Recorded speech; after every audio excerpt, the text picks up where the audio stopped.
جہاں تک حضور کی ناموس کا حوالہ ہے تو وہ اللہ کام لینا جانتا ہے، ابابیلوں سے وہ ہاتھی مروانا جانتا ہے، وہ ہمارا محتاج نہیں ہے۔ ابن حجر نے لکھا ہے اس بات کو کہ جب منگولوں نے پوری مسلم دنیا پہ قبضہ کر لیا، اور وہ دن بڑے دردناک دن تھے، جب بغداد میں خون بہ رہا تھا، جب غرناطہ لٹ رہا تھا، جب جامعہ نظامیہ کی لائبریری دجلہ کی موجوں کی زد پہ تھی، جب تہ خانوں میں پانی چھوڑ دیا گیا اور ہم نے 1.25 لاکھ لاشیں وہاں بھی اٹھائیں، وہ دن بڑے دردناک دن تھے تاریخ کے۔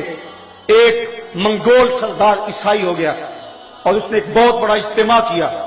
ابن حجر لکھتے ہیں کہ اس عیسائی بدبخت نے دریدہ دہنی کرتے ہوئے لوگوں کے اندر ہمارے پیغمبر صلی اللہ علیہ وسلم کی توہین کی، تو اس بڑے اجتماع کے اندر ایک بھی مسلمان نہیں تھا۔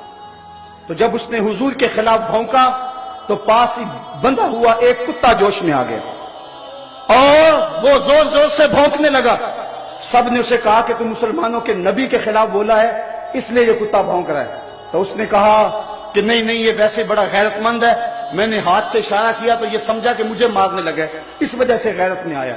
تو اس نے دوبارہ پھر حضور علیہ السلام کو سب و شتم کرنا شروع کیا، میرے آقا کو گالیاں دینے لگے۔ کتنا مجمع تھا لیکن کوئی بھی حضور کا غلام نہیں تھا۔ تو تاریخ نے بتایا ہے کہ پھر وہ کتا ایک دم رسا توڑ کے جھپٹ کے شیر کی طرح اس کے اوپر حملہ آور ہو گیا، اور اس نے اپنے دانت اس کی گردن میں گاڑ دیے اور چھوڑا تب جب اس کو جہنم میں پہنچا دیا۔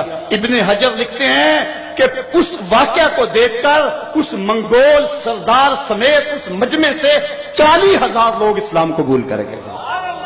اللہ تو اپنے نبی کے دین کی اور اپنے نبی کی ناموس کی حفاظت یوں بھی کرنا جانتا ہے۔ کاش ہم اس کتے کا دانت ہی بن جاتے، اس کے پنجے کا ناخن ہی بن جاتے جو گستاخ رسول کو چیر کے رکھ دیتا ہے، تو وہ اپنے نبی کی ناموس کی حفاظت